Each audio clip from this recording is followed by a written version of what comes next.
కడప జిల్లా వేంపల్లిలోని శ్రీ లక్ష్మీ వృషభాలేశ్వర స్వామి దేవస్థానం అనుసంధానంలోని శ్రీ వెంకటేశ్వర స్వామి ఆలయంలో 12వ అంతర్జాతీయ యోగా దినోత్సవ కార్యక్రమం నిర్వహించారు. దేవాదాయ ధర్మాదాయ శాఖ ఆదేశాల మేరకు నిర్వహించినట్టు ఆలయ EO Subhash chairman PV Ramana తెలిపారు.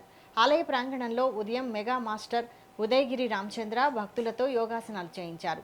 అనంతరం ధ్యానం యొక్క లాభాలు తెలిపారు. యోగాసనాలు చేయడం వల్ల ఆరోగ్యం మెరుగుపడుతుందన్నారు. జూన్ 8 నుంచి 21వ తేదీ వరకు సుమారు 2 వారాల పాటు ప్రతిరోజు ఉదయం 6 గంటల నుంచి 8 గంటల వరకు ఈ కార్యక్రమాలు నిర్వహించబడతాయని చెప్పారు. ఆసక్తి కలిగిన భక్తులు పాల్గొని విజయవంతం చేయాలని పిలుపునిచ్చారు.